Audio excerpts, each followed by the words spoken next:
Top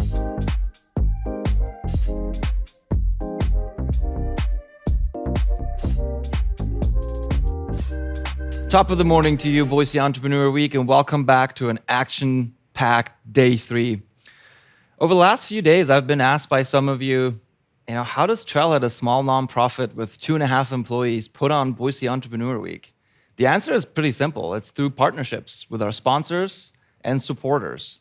And on that note, I was also asked where this beautiful furniture came from, because this is typically not the furniture you see in our space that our members get to use. And for that, I invited Jeff Heath, owner and CEO of Business Interiors of Idaho, who has now for the second year in a row lent us this furniture so we can look uber professional. Welcome to the show, Jeff. Yeah, thanks for having me, Tim. Absolutely. Being a partner and a sponsor of Boise Entrepreneur Week year after year, if you could just briefly introduce yourself to the audience and tell us why you support Entrepreneur Week. Yeah. So I'm Jeff Heath, CEO and owner of Business Interiors of Idaho. We've been a Boise business for about 35 years. I've been CEO for about the last 5. And primarily just because I like how it looks on the camera is why I, donate the product. Great reason. No, but really, so when I came back into the business, it's second generation business, we really took a look at why we're here in Boise, why we do the things that we do, being a part of the community. And we've defined our core purpose as creating culture, building community, enriching lives. And, that takes a lot of different angles and views depending on how we're interacting with customers or how we're interacting with the community. But I think a vibrant startup community is a huge deal, right? I mean, just for the longevity of our economy, for employment, for continuing to grow our community in a positive way, right? I mean, the growth is here, it's coming, but how can we guide it and nurture it to make sure that it's going to be, a positive, lasting change? So there are some obvious business benefits for BII, Business Interiors of Idaho, but you yourself strike me as a pretty entrepreneurial dude. You also run Wheelhouse, which is a co-working space right above BII, just down the street. And so, space looks really nice. It's really posh. I can't quite compete on the poshness, if you will.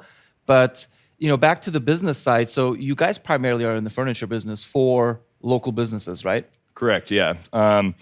Variety of things, businesses, multifamily, healthcare, higher education. It's really about creating a sense of place and community, right? There's a ton of psychology that goes around how spaces are designed, and it's really to design a space that can harbor interaction and idea and spontaneous creation all the way down to, heads down focus time. And so it's understanding how people work and creating environments to foster those kinds of work. So Boise-based business, 35 years, second generation, and I've bought a few businesses in my career, and I know that it's fairly difficult to get the kid to take over the business from the parents. In this case, it worked out. So props for that. But let's switch gears a little bit. Since you do sell, furniture and provide other services to a lot of local employers and entities, small and large. Walk me through what the pandemic did to the business, meaning your customers, but also internally for BII. How did you guys cope in the last 2 years? So I think we got lucky in a lot of ways. We had great customers who already had capital expenditures, who believe in the built environment, and so they were continuing down the path of either building out or reworking their current environment. So we continued to work with them. That really helped float us through. There's a lot of companies that are moving out of larger markets for a variety of reasons and coming to Boise, and see that there will be an end to the pandemic at some point, or there will be some sort of altered environment where people can continue to work in a built environment. I think that there's huge efficiencies and creativity that's gained by interacting in person. I think we all feel a little burnt after being for Zoom or Skype 2 years. There's a lot of factors that go into that coming back, and we're continuing to see growth in Boise, which is great. Internally at our company, we worked remote for a certain period of time, and then we really encourage people to come back because it's what we do, and a lot of our products are very tactile, right? I mean, we're designing together, we're collaborating, we're sharing ideas. We're a very integrated team, so it was important for us to be together. Yeah, in the Wheelhouse as well.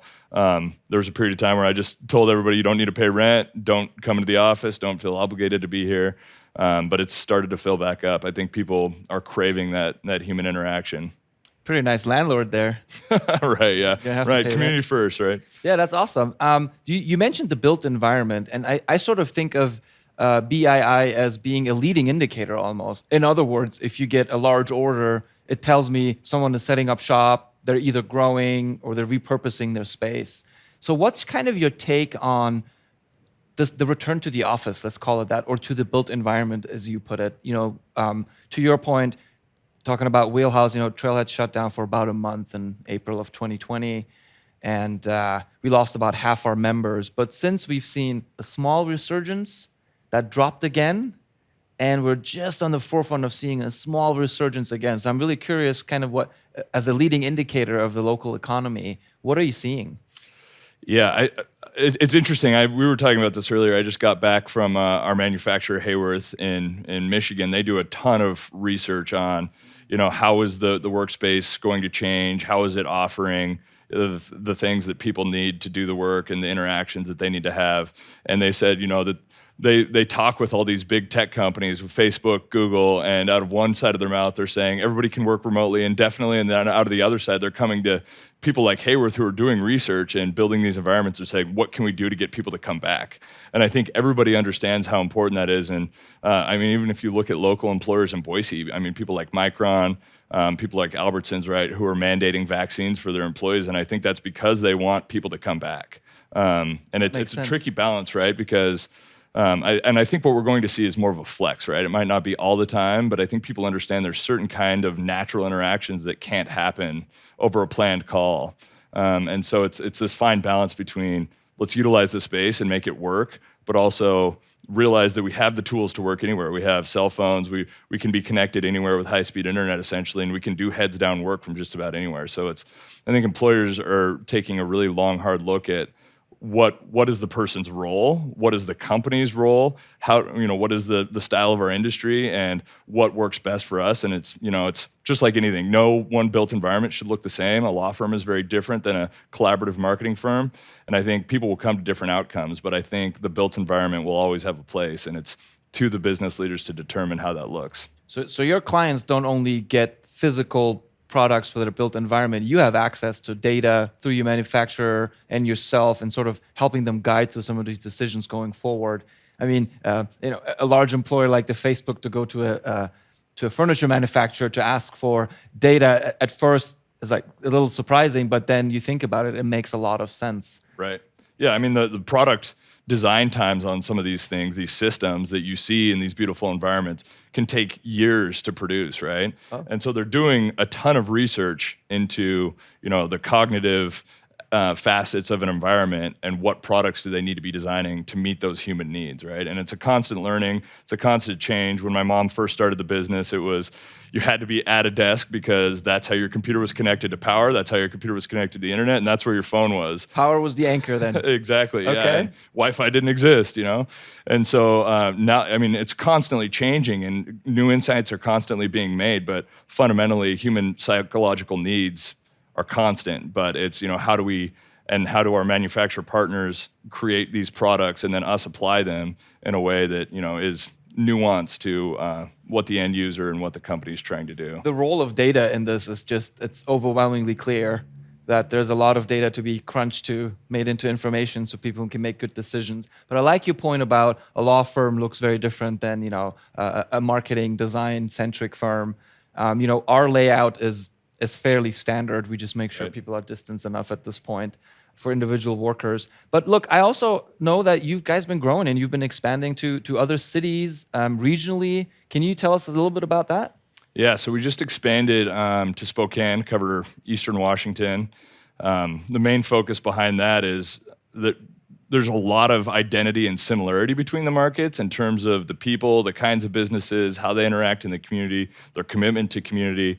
And so we saw a huge opportunity to continue to bring more value, and a lot of our customers span these two markets. So it's, how can we continue to add value and scale? I think scale is going to become increasingly important, with the direct-to-consumer business that's happening online, and the more data and the more knowledge we have, the more the larger our design team is in perspective, the more we can and better we can serve a variety of customers. That's interesting. You bring up the similarity in cultures between the southern region and sort of Spokane and oriented towards Washington. I always assumed and was told that northern Idaho, they're on Washington time. they watch the Washington news and read the Washington newspapers. It's a completely different culture. But what you're saying is they're just as focused and community centric as we are. Yeah, I would say largely so. I mean, if you look at the population, almost identical in population, the median income is almost identical, the demographics are almost identical, and they get served a lot out of Seattle, right? Which is a very different. And they sell a lot into Seattle too. Right. Yeah, difference in as soon as you cross the Cascades, I'd say a lot of the ideologies change. I think I'm a firm, once again, believer of place and how place makes people. I think a lot of us have maybe been to Hawaii or been to mountain towns. The vibe of the people are very different in those environments than in a big city, and I think that's kind of a product of place, right? And you can see that between Spokane and Seattle, or Spokane and Portland, and start to see the similarities of they're university towns with a river running through it, with a hard connection to the outdoors and recreation, and I think that defines a lot of the people who live both in Boise and Spokane. I really like the way you put that, product of place. I can probably argue that Boise and Boise Entrepreneur Week is a product of place too. What a great fit. So is this a brick and mortar operation you have then up in Spokane? It is, yeah. But I mean, as with the distributed world and technology, we can support it greatly out of Boise. And so the whole idea is that we kind of balance and load share and idea share now that a virtual world is acceptable and we have the tools to make it happen. There's still a lot of travel involved. I mean, as I said, we work in a built world, but ideas and information can flow constantly between the two locations. So the second generation leadership or ownership of BII is marked by expansion. Right? You're expanding regionally into another market. How does your family kind of look at that and look back over the last 35 years with, I'm going to assume, somewhat humble beginnings, and now you're expanding regionally? They must be pretty proud, right? Yeah, I think so. It's funny that you bring that up with humble beginnings. I mean, my parents first started in a Firestone tire shop over where the Idaho Power Building was. They didn't have enough inventory to have a warehouse and a showroom. So they were in need of a co-working space almost. Exactly. Well, yeah, you could see through the window where they changed the tires. And so what they do is they take the product out of the boxes and they would set it up, tape the boxes back shut, and put them back there so it looked like they had more inventory. So I think from that point to having a co-working space and all these other things we're doing. I mean, they created a great foundation for us to grow. And then, I mean, timing is everything, right? Boise is thriving. We were just talking with somebody else about, how Boise is a product of these big companies who chose to be here, right? HP made a decision to choose Boise over Spokane, actually. Oh, we won. And we beat them. Okay. Yeah, and you think about that. I mean, how many companies have spun off from HP or spun off from Micron? These people who left and started different companies. So.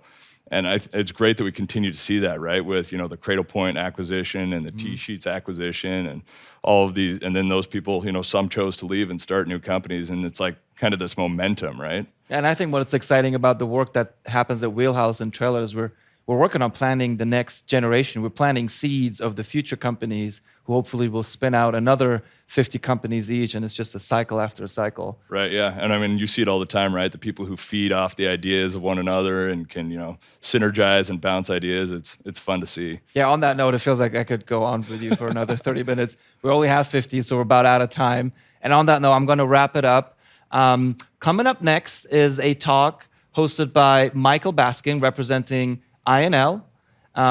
It's called Clean Tech Business in Idaho, and it features a few local clean tech heroes, actually. Amber Beeg from Warm Springs Consulting, who used to be a Trailhead member. James Wagner from Jewel Case, who powered pretty much the entire Treefort Festival for an entire week. Maddie Mead, as well as Leif Elgethen from Retrolux, who also got a start right here at Trailhead. But before we do, a quick word from our sponsors.